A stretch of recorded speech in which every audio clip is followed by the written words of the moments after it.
hatua kwenye tasnia ya udereva na fursa mbalimbali basi ambazo zinajitokeza. Namna gani tunapata fursa, lakini pia namna gani tunajifunza hapa, tutaenda kusikia mimi kutoka kwake hapa mgeni wangu ambaye niko naye leo hapa. Huyu ni mhandisi David Mtunguja, ni mkuu wa idara ya uhandisi wa magari chuo cha ufundi Arusha. Niko naye hapa studio kwa sasa kwa ajili ya kuzungumza haya ambayo yanatuhusu hasa madereva ambao mnatusikiliza muda huu. Karibu sana mhandisi, habari za muda huu? Nzuri, nashukuru sana. Habari ya majukumu? Tunashukuru Mungu. Karibu tena TBC Arusha. Asante sana mtangazaji. Chuo cha ufundi Arusha mnakinyima nini? Kule ni utaalamu tu. Utaalamu. Madini zaidi. Sawa sawa, ni mgeni wangu huyu. Karibu sana mhandisi, na tuanze basi moja kwa moja tunapoangazia swala la udereva leo na fursa zilizopo. Udereva ni nani? Tukiwa tunaanzia hapo. Dereva ni muongoza chombo ambacho nasema kwamba kinaweza kikaa na miguu miwili, minne, lakini kimsingi dereva ni muongoza chombo. Sawa. Dereva ni muongoza chombo. Na mpaka awe dereva anatakiwa afanye nini? Mpaka awe dereva anatakiwa ajifunze chombo chenyewe kinafanyaje kazi, halafu namna ya kukiendesha hicho chombo. Kuna baadhi yao unakuta kwamba kama unavyosema lazima wapitie mafunzo. Lakini bahati mbaya sana kuna baadhi ya watu wengine ni madereva lakini hawana ujuzi, hawana mafunzo. Sasa huyo sio dereva aliyekamilika. Dereva aliyekamilika ni dereva aliyepata mafunzo. Kwa sababu ili uwe dereva uliyekamilika, kwanza unatakiwa ujifunze hicho chombo unachotaka kukiendesha au kukiongoza kinafanyaje kazi. Ukishajua kinafanyaje kazi, basi ndio ingie sasa kwenye kukiendesha. Sawa, tunapozungumza mafunzo ya udereva na fursa mbalimbali ambazo zinamsaidia udereva kupiga hatua, tusaidie hapo, tunalenga nini na hasa tunafanyaje hapa? Niseme tu kwamba dereva ni kama mwalimu, ni ofisi hiyo. Dereva ni kama mkurugenzi, dereva ni kama daktari, dereva ni kama nesi, yani ni ofisi. Ni ofisi ambayo ofisi yoyote ni kwamba lazima inakuwa na fursa. Ukiwa daktari unatarajia kwamba nitakuwa natoa huduma kwa wagonjwa. Lakini pia nikiwa dereva nitakuwa ni muongoza chombo. Sasa inategemea kwamba chombo unachokiongoza ni kwa ajili yako wewe mwenyewe au ni kwa ajili ya watu wengine. Kwa sababu unaposema dereva, kuna dereva wa magari binafsi, kuendesha magari binafsi, hata baisikeli pia ni dereva, mkokoteni pia ni dereva. Lakini sasa tunaporudi moja kwa moja kwenye udereva wenye fursa. Udereva wenye fursa uko wa aina tatu.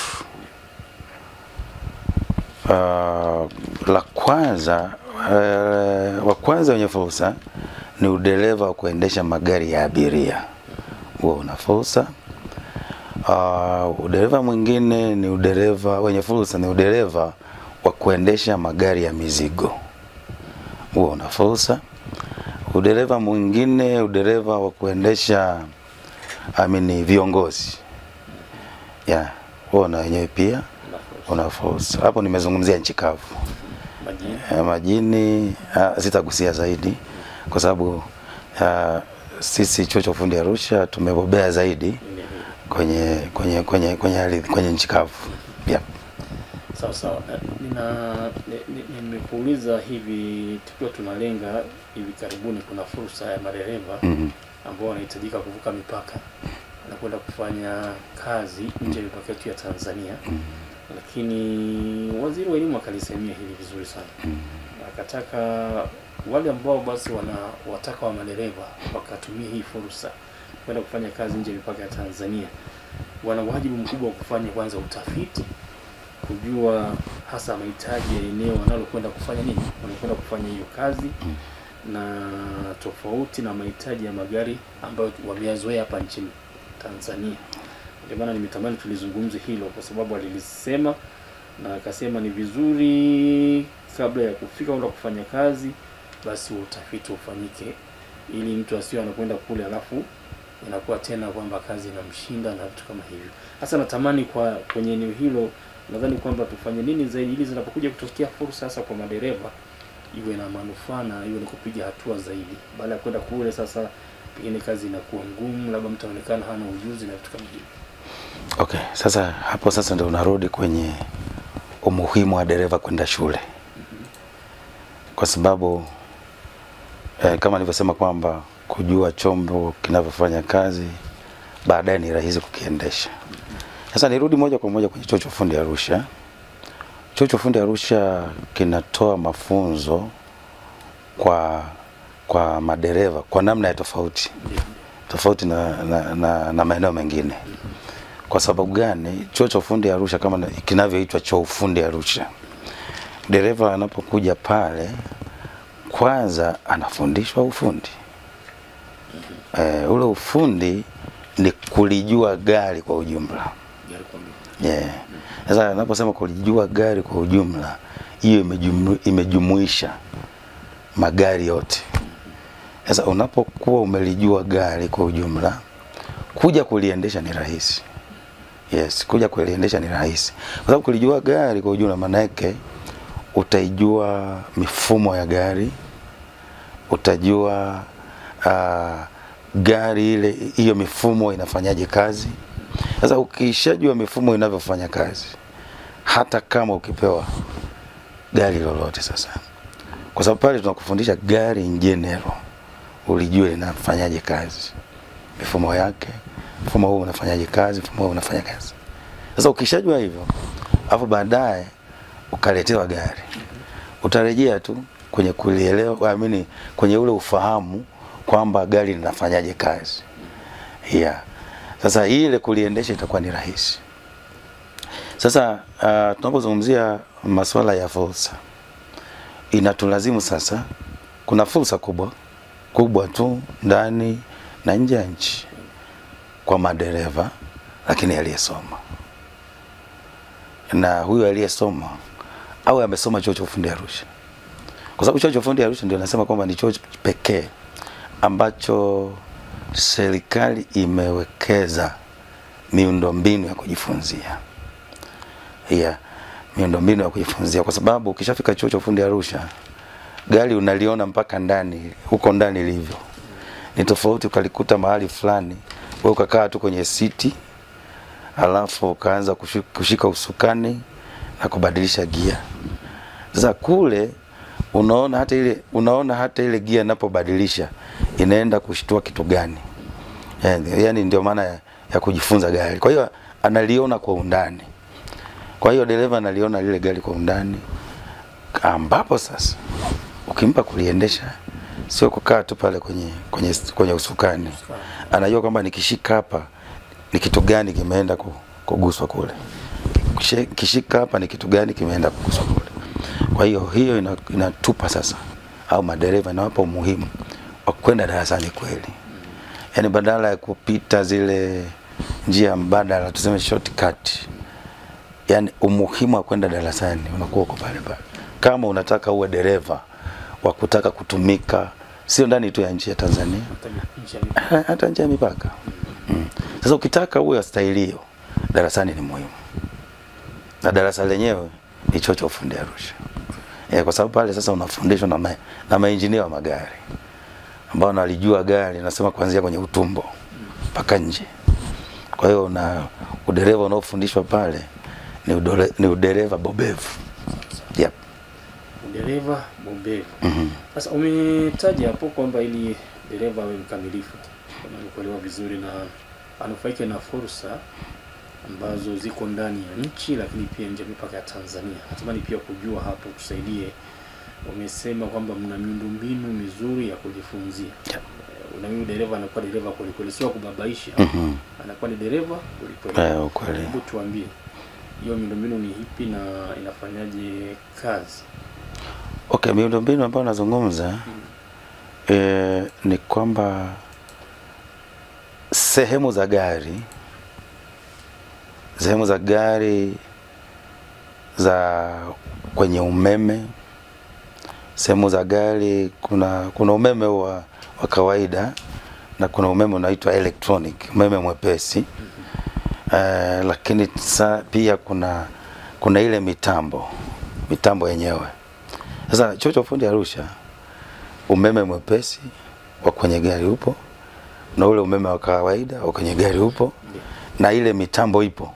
Ndio miundombinu ninazozungumzia. Kwamba ukifika pale utaona ule umeme mwepesi wa gari, utaona ile mifumo ya gari. Ndio maana hiyo miundombinu pale utaifika, utaiona kwa ndani. Lakini pia sio kwa ndani, na kwa nje pia. Yani kule ndani utaona limeundika vipi gari, naona linafanyaje kazi gari, utaona ile miundombinu. Kwa Arusha Technical kwamba hivyo vitu vipo. Kwa hiyo utaingia kule ndani, ukishatoka ndani tunakutoa nje sasa kwenye gari lenyewe ambalo uishaliona kwa ndani. Sasa unaingia sasa kwa ajili ya kuliendesha. Kwa hiyo miundombinu ipo kwenye chuo cha ufundi Arusha. Haya, labda tuliseme kwamba hongereni kwa kazi nzuri ya mafunzo ambayo mnayatoa, na tunapata madereva ambao wana ujuzi wa kutosha na wana ubobevu kama ulivyozungumza. Sasa natamani kusikia pia hapo, tunapoangalia fursa hizi, dereva na mafunzo yake na fursa zake, natamani pia kusikia kwako kwamba tangu mmeanza kutoa hayo mafunzo mpaka sasa hivi mafanikio yakoje, yamefanikiwa kwa kiasi gani, na kama changamoto zipo ni zipi na mazifanyaje kazi ili kumfikisha udereva aweze kufikia malengo yake na mwisho wa siku anufaike na fursa ambazo zinakuja mbele yake. Mimi kwa upande wangu nisema kwamba matokeo tunayoona kwa sasa ni kwamba baada ya wananchi kutambua kwamba chuo cha ufundi Arusha kina hiyo miundombinu, kumekuwa na mtiririko mkubwa wa watu kuja kusoma tofauti na zamani. Kwa hiyo na wana declare, yani wanakiri wenyewe kwamba kumbe nilikuwa najiona dereva lakini kulikuwa na vitu na vikosa. Yani unasikia sasa shuhuda, unasikia wakisema madereva ambao wamepita pale, waishie nilikuwa najiona dereva lakini kumbe nilikuwa kuna vitu nimevikosa. Kwa hiyo kwa kupitia chuo cha ufundi Arusha sasa najiona nimekamilika. Kuna changamoto zozote ambazo pengine unaweza ukazieleza wakati ambapo unatoa mafunzo au unamfanya udereva mwenye ujuzi wa kutosha? Changamoto ambazo naweza kusema, labda niseme tu kwamba mwitikio bado sio mkubwa.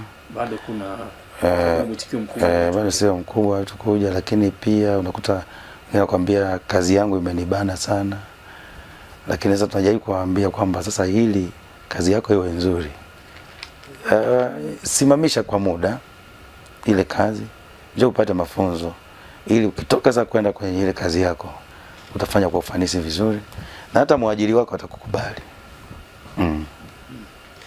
Sasa msikilizaji wa TBC Arusha, bado tunasonga mbele na hatua yetu hapa, na leo tuko kwenye masuala ya udereva, mafunzo yanayotolewa na fursa ambazo pia zinakuja kwa ajili ya huyu dereva kwa manufaa yake, lakini pia taifa na kukuza uchumi kwa ujumla. Na ndio maana tunayazungumza haya hapa leo, na hapa kama ulivyomsikia hapa mhandisi David Mtunguja, mkuu wa idara ya uhandisi wa magari chuo cha ufundi Arusha. Bado niko naye hapa, tunaendelea kuzungumza na yale basi yanayohusiana na elimu muhimu kabisa. Karibu sana msikilizaji, kama ni dereva unatufuatilia au kama sio dereva, ni mwananchi unatusikiliza na unatamani kufahamu, una swali hapa, niko tayari kwa ajili ya kukujibia hapa kwenye hatua yetu 0755 577787 na 0737 009696. Karibu sana pale unapoendelea kutusikiliza TBC Arusha muda huu hapa tunaposafiri na hatua yetu alasiri hii. Unaweza kutupigia simu moja kwa moja au katuma ujumbe wako mfupi wa maandishi. Basi na mhandisi yuko hapa kwa ajili ya kujibu kwenye eneo la udereva na mafunzo yake na fursa ambazo zinapatikana kupitia eneo muhimu kabisa la udereva. Mhandisi, tuendelee. Natamani pia kujua sasa, hasa nje mipaka ya Tanzania, udereva ndio umemfundisha kama ulivyosema, kapata ujuzi, kalifahamu gari, lakini anapotoka nje mipaka ya Tanzania ule anakwenda kukutana labda na mabadiliko mengine kimazingira wakati mwingine, lakini pia na hata muda mwingine pia ile mifumo inabadilika. Unaweza kutuambia nini hapo kwa mtu ambaye anajifunza kwenu, lakini pia akitegemea kwamba atapata fursa nje mipaka ya Tanzania? Mimi niseme tu kwamba swala la mifumo kama umejifunza gari kama gari, ile gari hatukutana nayo wapi?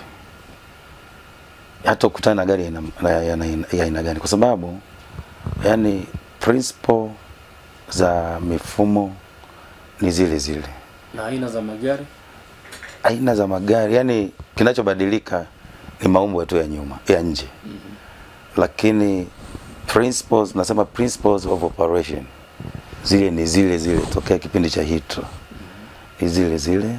Tunasema kama ni 4 stroke ni 4 stroke, ni ile ile. Sawa, kama ni cooling system, kama ni electrical system, ni ile ile. Kinachobadilika tu ni muundo.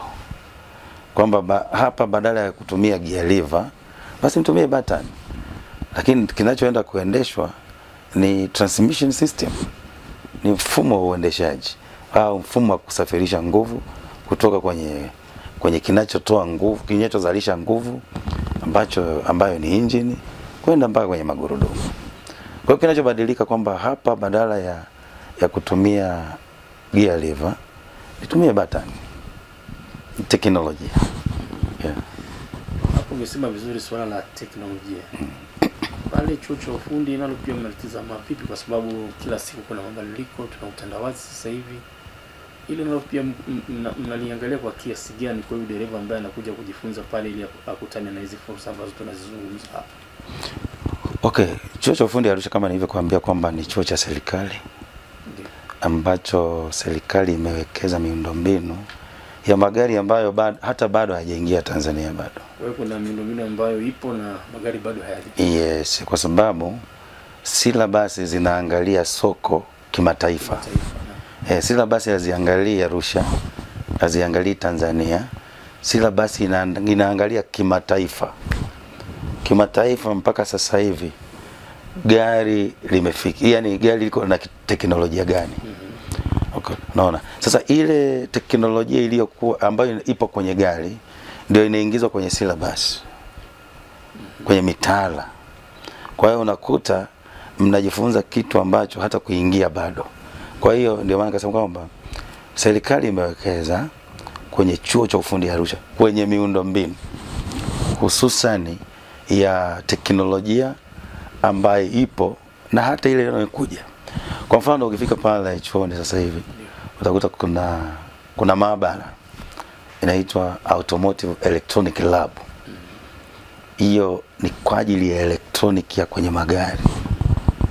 Lakini pale kuna maabara inaitwa Simulation Lab. Zote hizo ni kwa ajili ya mifumo ya magari ya kisasa. Yes. Kwa hiyo kuna vitu ambavyo sasa hivi kwamba vipo pale tayari serikali ishawekeza, havijaingia nchini bado. Kwa mfano tunapozungumzia magari ya umeme, si hajaingia sana Tanzania, lakini yako sokoni. Na kama yako sokoni ni kwamba tayari yako kwenye syllabus. Yeah, yako kwenye syllabus na watu wanasoma, watu wanaandaliwa kukabili hiyo teknolojia ambayo inawezekana nchi nyingine tayari ishafika, lakini kwetu haijafika. ndio kama hivyo sasa.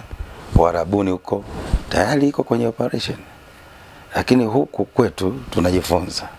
Na kwa mantiki hiyo, miundombinu ambayo mtu anajifunzia chuo cha ufundi Arusha, kwa sababu anajifunza mpaka kitu ambacho bado hakijaingia nchini Tanzania, lakini kipo kimataifa. Kwa hiyo huyu wa kwetu anayetoka hapa kwetu, soko lake ni kubwa. Soko lake ni kubwa, anaweza akanunuliwa nchi yoyote na akawa ni bidhaa ya ukweli. Kwa hiyo ukisoma masuala ya udereva chuo cha ufundi Arusha, unakuwa ni bidhaa. Kabisa. Na fursa kwenye taifa lolote.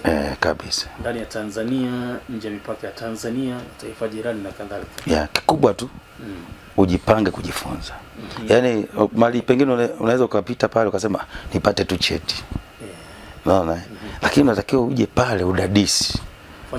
Fanya uchunguzi wako na ujifunze ile kiukweli. Yaani utoke pale ukiwa umeiva.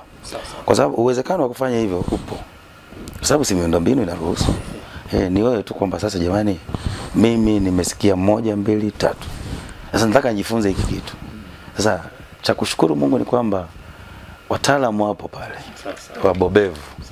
Kwamba unapotaka kujifunza kitu gani, yani ni wewe tu mwenyewe. Na ndio maana maeneo kama hayo unakuta kuna mwingine anatoka na GPA ya chini, mwingine na GPA ya juu. Sasa ukijiuliza swali kwa nini? Ni maamuzi tu kwamba niamue nijifunze, nitoke mbobevu au nitoke mtu wa kawaida. Kwa hiyo hayo madaraja yapo, inategemea na mtu mwenyewe sasa. Naamini nyinyi ni walimu wazuri kama ulivyosema, na mmebobea na mko wa kutosha. Kabisa. Vizuri. Sasa mnawasaidiaje ambao wapo tu kwa ajili ya kupata labda cheti na hazingatii pasavyo, na mwisho wa siku sasa fursa sije kampita? Anafika pale lakini unaona kabisa huyu hazingatii kinachoelekezwa, kinachofundishwa na kitu kama hivyo. Kuna mwingine anakuwa na bidii, lakini kuna mwingine basi yupo. Sisi tunatumia nafasi kama walimu kuhamasisha kwamba kwanza wasione kwamba udereva ni kazi ya kudharaulika. Hapana. Dereva ni mtu mkubwa sana. Yaani ukiamua kuwa dereva ni mtu mkubwa. Kwa nini? Unajua rais anaendeshwa na dereva. Kabisa. Yaani kila kiongozi na dereva, lazima dereva. Kwa hiyo dereva ni mtu mkubwa. Kwa hiyo rais hawezi kufika sehemu yote bila kuwa na dereva. Na sio kazi ya kudharau. Kwa maana ya kwamba hata mafunzo yake sio ya kudharau. Tena ni njia yani ni kada ambayo ni nzuri sana, ambayo hutumia akili nyingi sana. Tofauti na ambaye anataka kuwa engineer. Atasoma vitu mengi, mahesabu mengi, lakini wale pale ni kile chombo kinafanyaje kazi, si ndio? Na namna ya kukiendesha sasa. Na zaidi sana utafundishwa sasa na sheria za huko barabarani, na sheria ambazo zinafundishwa of course zina apply internationally. Alama zile za barabarani ni international. Ni swala tu la mtu kutaka kujifunza. Yule ambaye anamaanisha kuingia moja kwa moja kwenye hiyo ofisi, anakuwa mtu ambaye sio wa kawaida. Kwa hiyo nataka kuniambia kwamba sheria zetu labda hapa Tanzania hazina tofauti na sheria za mataifa mengine. Sheria za usalama barabarani international. Zinafanana.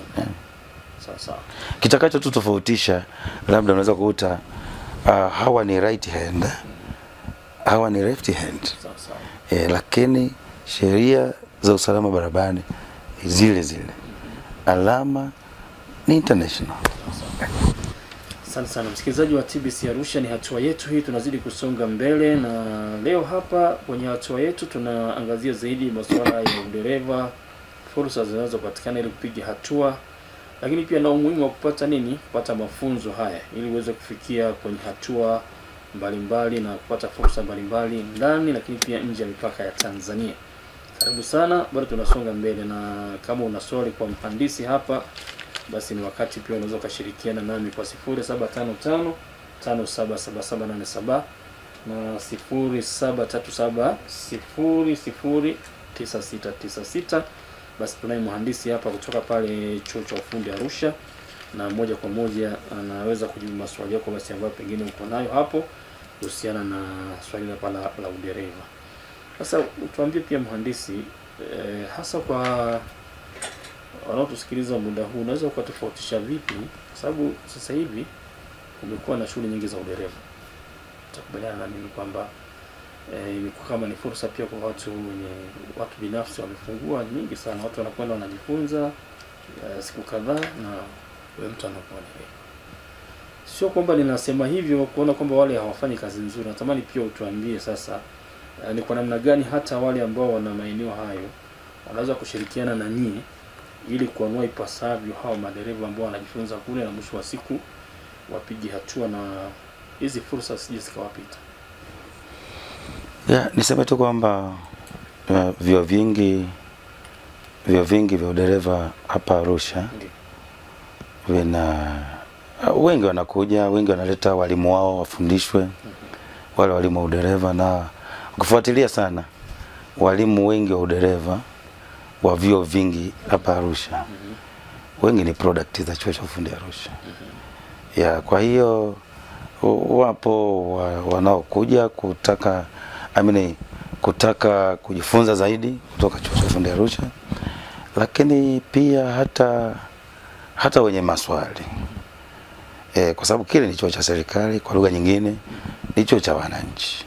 Kile hakibagui na hakina madaraja kwamba kwa sababu chuo hiki kinatoa mafunzo kama ya chuo cha ufundi Arusha basi nikizungumzie tofauti. Hapana, sisi kama ambao tunafanya kazi kwenye chuo hicho cha serikali tunavitambua na vyuo vingine, na pia tunatambua na mchango wao kwa wananchi, kwa sababu kama nilivyotangulia kusema kwamba wengi wa walimu wamesoma pale chuo cha ufundi Arusha. Yes, walimu wanaofungua vyuo vya udereva wengi ni product ya chuo cha ufundi Arusha. Kwa hiyo ni muendelezo wa chuo cha ufundi Arusha. Sawa. Huyu anasema anaitwa Rama kutoka Arusha Madukani. Anasema nimemuelewa sana mhandisi hapo studio, nimemuelewa vizuri sana. Sasa natamani kuja kujifunza chuo cha ufundi Arusha. Napaswa nianze kufanya nini? Swali lake analiuliza hapa Rama. Bwana Rama, hilo ni swali rahisi sana. Anachotakiwa kufanya ni kufika chuo cha ufundi Arusha. Pale kuna ofisi ambazo zinadili na udereva. Kwa hiyo anapofika pale atapewa fomu ni bure. Anataka asomee madaraja gani, atapewa ufafanuzi na gharama za kila daraja.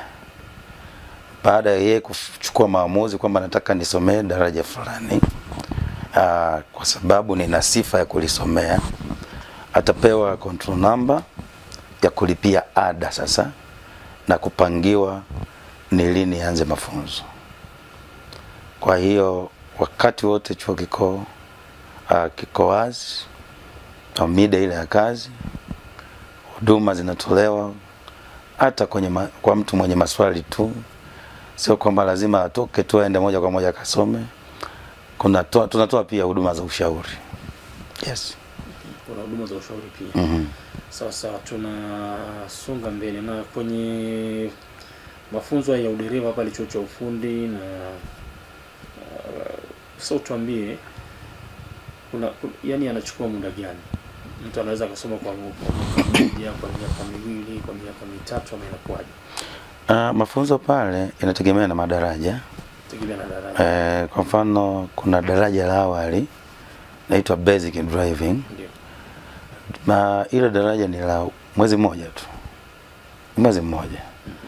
Kisha mwezi huyo ni dereva kabisa bila shida. Alafu kuna tunasema madaraja ya juu. Hizo tunaita professional driving courses, ambazo sasa hapo kwenye madaraja ya juu kuna PSV, kuna HGV, kuna VIP. Lakini pia tunatoa mafunzo kwa walimu wa udereva. Kwa hiyo unakuta sasa kila daraja au kila ngazi ina muda wake na gharama zake. Sasa utudadavulie hapo. Kianza na ile daraja la kwanza kabisa. Basic 225, lakini kuna yule wa kupandisha daraja, yani tayari anayo basic ila sasa anataka kupanda. Huyu mwenye basic anaweza akapanda kwenda HGV au anaweza akaamua kupanda kwenda PSV. Hizo zote ni ngazi za juu. HGV ni heavy goods vehicles, dereva kwa ajili ya magari ya mizigo. HGV. Kwa yule ambaye alikuwa na ngazi ya awali, huyo anasoma hiyo course kwa wiki 3. Ada yake ni 3,500. Huyu ambaye anatoka hii basic anataka aende akajifunze kuendesha magari ya abiria. Magari ya abiria anasema PSV, Public Service Vehicles. Ada yake huyu ni 225,000. Lakini unaweza kukuta kuna huyu tayari ana PSV ya kuendesha magari abiria wasiozidi 40. Yule ana klasi inaitwa C1. Sasa huyu wa C1 anataka aje aendeshe sasa magari ya abiria zaidi ya 40.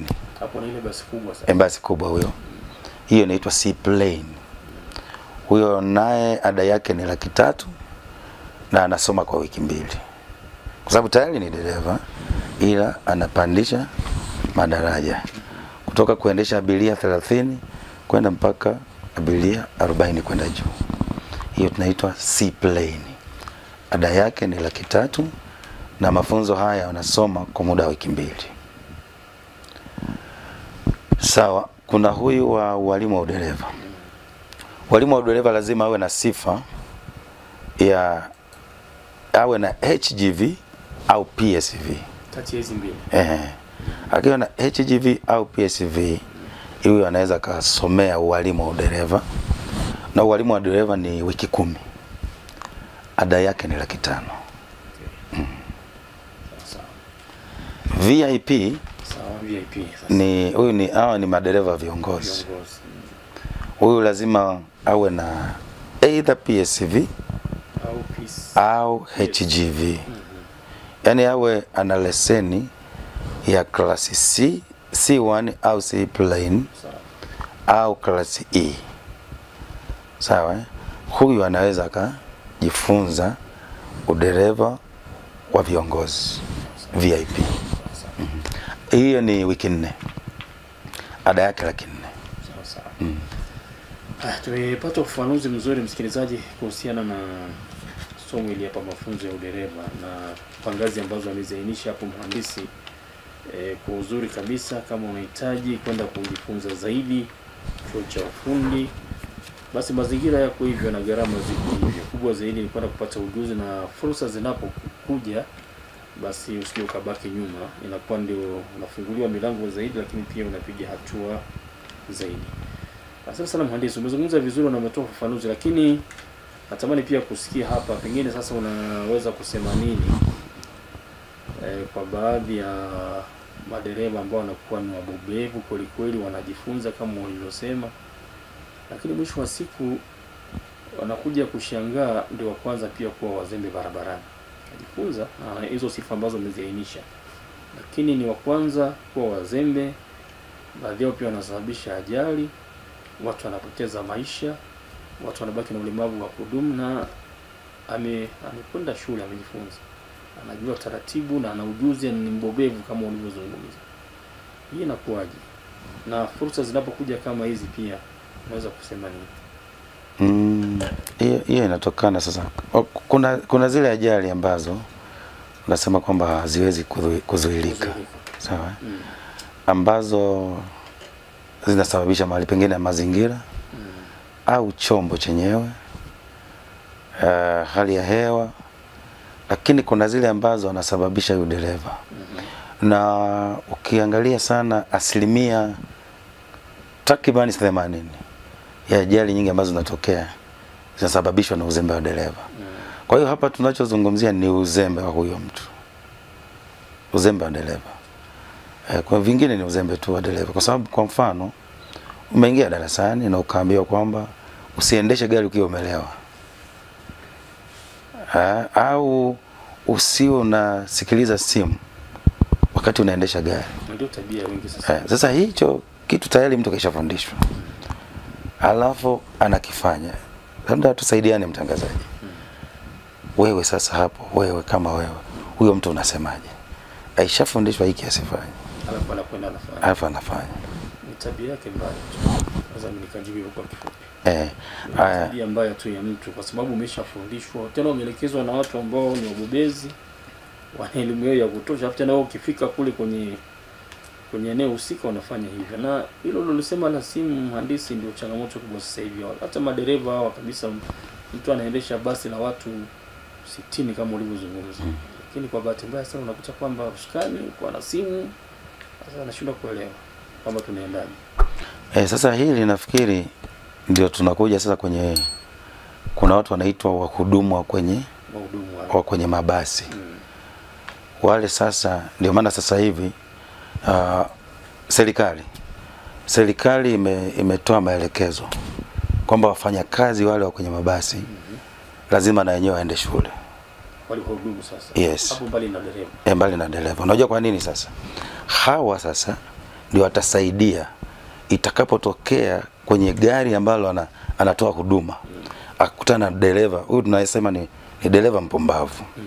Kwa sababu anayejua kitu hapo asikifanye, yule anaitwa mpumbavu.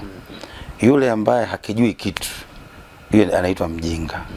Ambao ujinga kimsingi unaondoka kupata elimu. Sasa umepata elimu lakini bado unaendelea, yule ni mpumbavu. Sasa ndio maana sasa serikali ikaona sasa, ili kusaidia hawa ambao ni wapumbavu, hata hawa wahudumu wa kwenye magari, mabasi au magari ya abiria waende shule. Na sasa hivi chuo cha ufundi Arusha na chenyewe sasa hivi kinatoa hayo mafunzo ya wahudumu wa kwenye mabasi. Sasa hawa na wenyewe tukiwabobeza watatusaidia kwa hawa madereva ambao ni wapumbavu. Kwa sababu huyu sasa tunamfundisha pia na kutoa taarifa kwenye vyombo vya sheria. Inapotokea anamuona dereva anaendesha abiria, afu dereva anatumia simu, mhudumu ni jukumu lake kumwambia please stop. Na akiona anaendelea na ile tabia, huyo mhudumu kimsingi anatakiwa atoe taarifa, ili vyombo viko barabarani, vyombo vya sheria, akitoa ile taarifa, yule atadhibitiwa mapema. Yes. Na dereva atakapoona hivyo kwamba tunao wahudumu walioelimika, hizi tabia zitastop. Nafikiri ndio maana ya serikali kufungulia huu mlango sasa, kwamba ili kusimamisha hizi tabia mbaya za hao madereva ambao wameenda shule na wakafundishwa kanuni, alafu kanuni wasizifuate, wakaona hawa wapate wasaidizi ambao watakuja kuwadhibiti. Kwa hiyo tunaandaa sasa hivi, tunatoa mafunzo pale kutokana na maelekezo ya serikali ya wahudumu wa kwenye magari ya abiria. Hawa watakuja kuwa msaada sasa. Umezungumzia namna huyu anayehitaji kujifunza anaweza kujiunga na chuo cha ufundi Arusha. Sasa huyu hapa anauliza, ana swali lake, anauliza, je, kama sina namba ya NIDA wala sina kitambulisho chochote na napenda kujiunga na mafunzo ya chuo cha ufundi kwenye eneo la udereva, huyu mtu anasaidiwaje? Anaitwa Isaya kutoka Njiro. Nashukuru kwa swali zuri la Isaya. Isaya yeye kama Mtanzania ni wajibu wake kuhakikisha kwamba ana NIDA. Hivi ni vitu vya muhimu sana kwa wananchi wa Tanzania. Kwa hiyo Isaya bado ana nafasi ya kufuatilia apate NIDA yake. NIDA yake hiyo itamwezesha kupata mafunzo ya udereva, kwa sababu ile NIDA ndio itakayomsaidia kupata TIN number TRA, ndio itakayomsaidia kupata learner license TRA. Kwa hiyo bila kuwa na NIDA hata mafunzo yake hatafikisha mwisho. Kwa hiyo ndio maana tunasisitiza kabla ya kufika chuo cha ufundi Arusha, hakikisha kwamba umefuatilia umepata nida yako, ambayo sasa hiyo itakuwezesha kuendelea na mambo mengine yaliyoko mbele. Yep. Mhandisi, ushauri wako ni upi tunapohitimisha ngwe hii kwenye fursa hii ya udereva na kupiga hatua zaidi, lakini pia na mafunzo ambayo dereva anatakiwa kupewa ili sasa au mbobevu katika magari ya abiria kama ulivyosema, lakini pia kuna yale ya mizigo, lakini pia kuna fursa kwenye udereva wa magari haya ya viongozi, kama ulivyosema kwamba rais hawezi kufika mahali bila kuwa na dereva au kiongozi yote yule. Kwa hiyo dereva, ukasema udereva sio kitu cha kudharau. Sasa unatoa ushauri gani zaidi tunapokwenda kuhitimisha kwenye eneo hili hapa? Ya, mimi niwahamasishe tu wale ambao sio madereva, niwahamasishe waje wasome udereva. Ni ofisi ambayo inaweza kumpa ajira binafsi, lakini pia naweza akaajiriwa.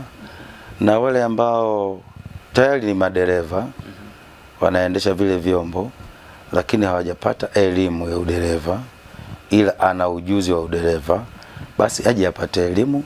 Chuo cha ufundi Arusha ni chuo cha serikali, ni chuo cha wananchi, ni chuo cha Watanzania. Kwa hiyo nawahamasisha kufika chuoni, na ada zetu ni nafuu kama ambavyo nimezisema, nimeziainisha.